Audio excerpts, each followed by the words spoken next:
Nagpulong na kanina mga kinatawan ng Senado at Kamara para pag-isahin ang mga bersyon nila na panukalang 2025 national budget. Isa sa mga tatalakhayin ang kontrobersyal na programang pang-ayuda. Saksi, si Mav Gonzales. 39 billion pesos ang gustong ibigay ng Kamara na pondo para sa AKAP o Ayuda sa Kapos ang Kita program para sa susunod na taon. Pero binatikos ng ilang senador dahil anila, isiningit umano ito ng mga kongresista sa pinal na bersyon ng budget nang hindi nila nalalaman. Hindi naglaan ng pondo para sa AKAP ang Senado para sa 2025. Ang ganitong pagkakaiba sa kani-kanilang bersyon ng panukalang 2025 national budget, target plantsahin ng mga kinatawan ng Senado at Kamara sa Bicameral Conference Committee. Bumuo na sila ng Joint Technical Working Group kanina. Let's keep things practical and straightforward. We don't need to overcomplicate this. My only plea is for us conferees not to take ourselves too seriously. Kung sobrang init na ang diskusyon, baka kailangan natin mag-coffee break to settle our differences. Hirit ng ilang senador, bigyan sila ng oras na reviewin ang pinal na bersyon ng budget.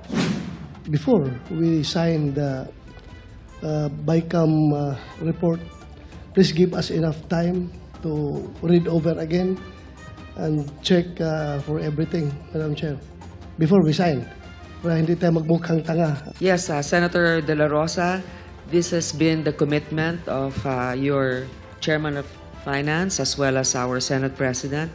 Posible ring pag-usapan sa BICAM ang binawasang budget ng Office of the Vice President. Actually, konti lang naman yung major na pagkakaiba doon. Yung narinig naman ninyo, di ba? Yung AKAP, for example.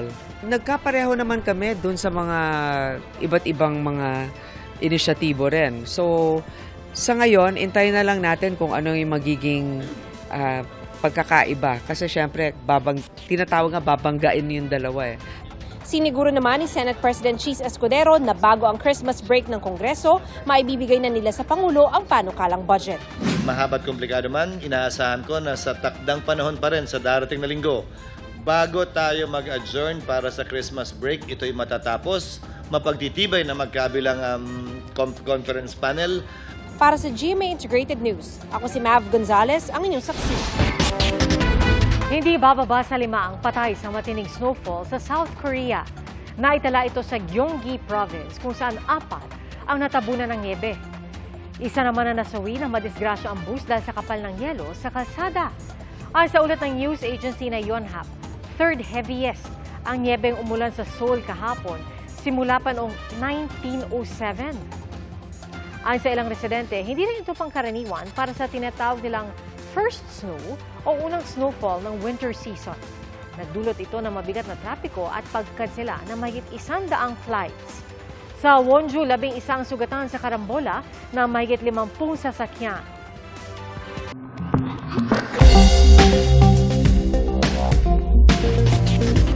Sa bilis po makakuha ng impormasyon online, humahabol din sa bilis ang pagkalat ng maling impormasyon at fake news.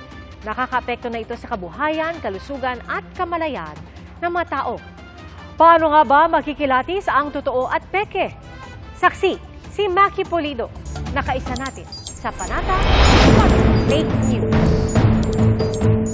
Dahil sa teknolohiya, sabi nga, ang impormasyon ngayon is at your fingertips. Isang click lang, andyan na ang impormasyon, hinahanap mo man o hindi. Pero kahit instant ang information, hindi ibig sabihing instant ka ring maluloko.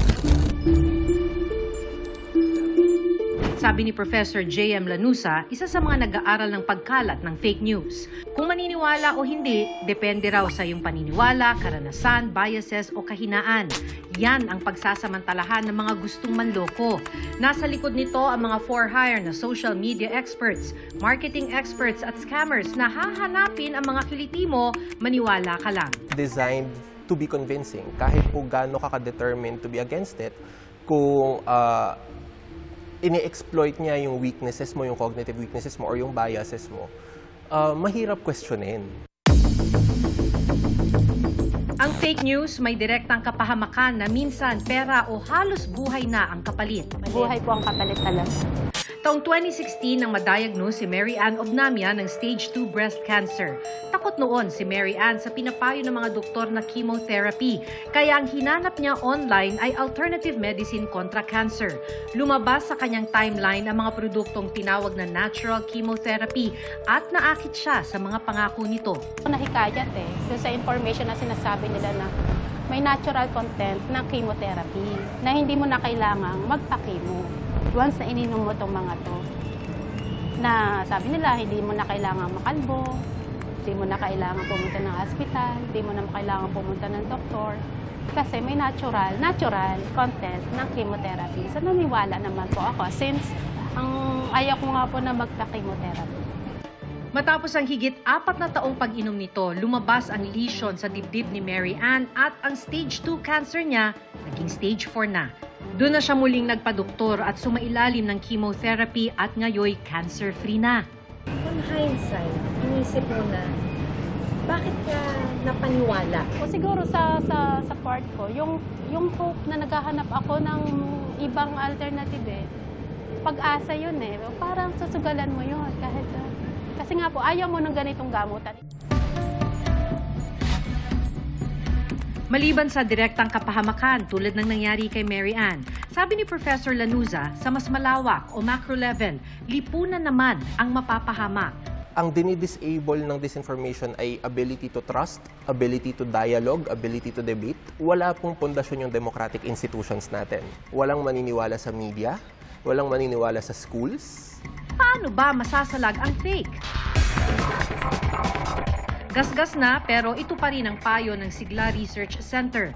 Tangkilikin ang verified online news outlets para sa impormasyon. Punta ka sa media na news media na kilala talaga like GMA. Kasi kumbaga merong accountability sa mga ganitong kinds of companies na hindi sila pwedeng hindi yung mga journalists hindi pwedeng gumawa ng basta-basta lang na content na pwedeng ipakalat online.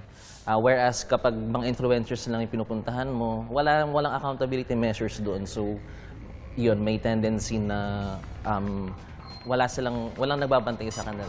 Ang laban kontra fake news at disinformation dapat daw maging laban ng buong lipunan. Sina Professor Edgar Belda ng UP Department of Family Life and Child Development lumikha ng digital book para sa mga bata. Sa halip na pagbawalan ng paggamit ng smartphone o computer ang henerasyon ngayon na digital natives, tinuturuan ng mga bata kung paano iproseso ang mga impormasyon online. Sa book, we call it the red things, the red areas, red flag. I shouldn't be watching this. So, ito yung mga, DMCI, DCI, yung mga ganyan na bawal. And then, the other one is agency building. Before they start accepting it as true, they should be able to stop, pause, breathe, and think, basically, and then decide on what do I know, currently know, and then how should I respond to this new information.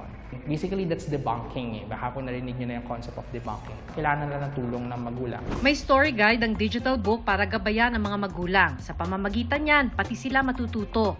Isa itong paraan para maihanda ang susunod na henerasyon na ang kinagisnan na ay digital world. Para sa GMA Integrated News, ako si Maki Pulido, ang inyong saksi. Mga kapuso, maging una sa saksi. Mag-subscribe sa GMA Integrated News sa YouTube para sa iba't ibang balita.